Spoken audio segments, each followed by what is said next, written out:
Illinois agriculture goes global. Ni hao from China. This is the friendly greeting that you would give to someone that you meet. This greeting is used by over 1.4 billion people in the People's Republic of China. In fact, the population in China isn't the only thing that's big. The country itself is the fourth largest in the world. It covers 3.7 million square acres. That's 379 people per acre. Once in China, you can experience the daily life of the people that live there. The government is a communist government. However, it is different from the United States. For example, the government owns all the land in China. People may not buy their homes, but they actually lease them for over 70 years. However, the social lives of the people there are not that much different either. They still have meals with their families, hang out and socialize with their friends, and drive to work each day. But one thing that you may notice is a definite division of social class. There's a very apparent upper class and lower class, with a very small middle class. China is one of the oldest continuous civilizations in the world, with history dating back nearly 6,000 years. To ensure that we're able to appreciate all the progress and innovation of the Chinese people, we give credit to a written language system that dates back to the beginning of Asian society. The documentation of their historical progress is something that the Chinese people can certainly be proud of, and it's something that they share with others whenever possible. Celebrations like the Chinese New Year are opportunities to prepare traditional food dishes, garments, and other expressions of ancient significance.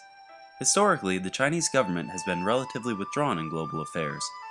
However, since the 2008 Olympics were hosted in Beijing, China has taken on a much more open stance to the public. Not only has China taken huge strides to improve the lives of its people, they now pride themselves in displaying their culture to those who are interested.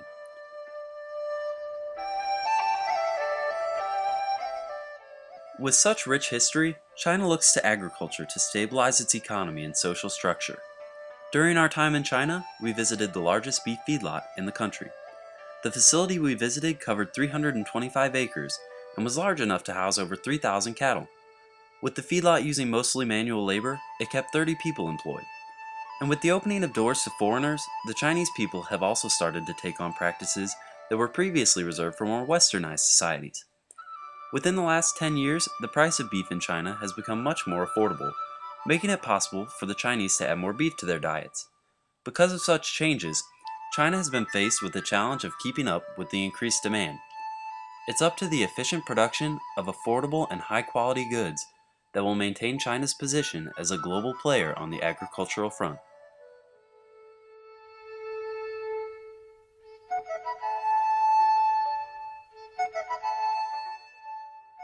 Another agricultural highlight of our trip was a tour of a cooperative dairy farm.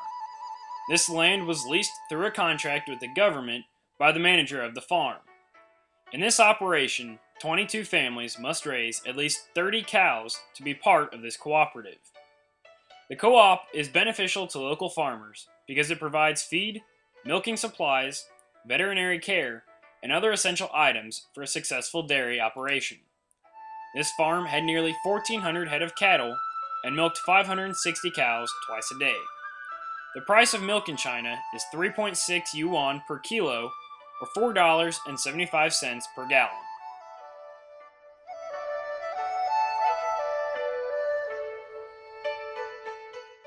Our visit to one of Bunge International's soybean crushing facilities was very interesting as we were able to see an industry side of agriculture. Bunge is headquartered in St. Louis and has visible reaches all across the world, as you can see here. This crushing facility has the capacity of 4,000 metric tons per day, but due to its efficiency is running at about 4,300 metric tons per day. The United States produces roughly 90 million metric tons, or about 3.3 billion bushels of soybeans per year. China imports about 50 million metric tons, or approximately 56% of our soybeans. At this plant, they crush the imported soybeans into about 20% raw soybean oil and 80% soybean meal to be sold to local farmers. We were able to see a different form of animal agriculture in China as we visited a large-scale goose farm. Here, about 5,000 geese are annually produced and slaughtered. The farm butchers the geese based upon demand, fulfilling the marketing needs of the local economy. The farm also incubates their own eggs and uses every part of the goose. Even the feathers are used in blankets, coats, and as feathers on shuttlecocks and for badminton. During a visit to a tea farm, we learned more about the production of tea leaves. Tea varieties are divided into 6 categories based on health benefits and fermentation style. The tea bushes are grown under fruit trees on the side of the mountain. During the 3-month harvest period, 2 workers are responsible for picking the youngest tea leaves off of bushes in an area of 1 mu or 1/6 of an acre. A major part of the Chinese culture is the silk industry. During our travels, we had the chance to learn more about silk spinning. Silkworms grow on mulberry bushes, and farmers collect the silk cocoons. When making silk to be used in ties, scarves, and other clothing articles, only the purest white cocoons are used. The dirtied cocoons are used to make silk filling for comforters. Select numbers of cocoons are used to continue silkworm production. Although China may be on the other side of the globe, the needs of its people are very similar to our own. Although China has a strong agriculture sector, it is impossible for it to sustain its enormous population alone. Also, as China enters a new age of global involvement, the standard of living for the average household is increasing. With larger incomes and greater varieties of food now available, the average Chinese consumer is concerned with the safety and nutrition of his or her food, just as we do in the United States. Global agriculture has never been so important, and the relationship between China and the United States is a key element in its success.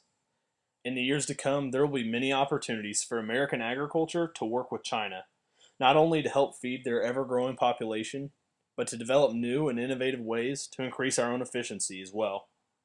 One way or the other, the future of American agriculture is tied directly to our ability to work cooperatively with China and the rest of the world.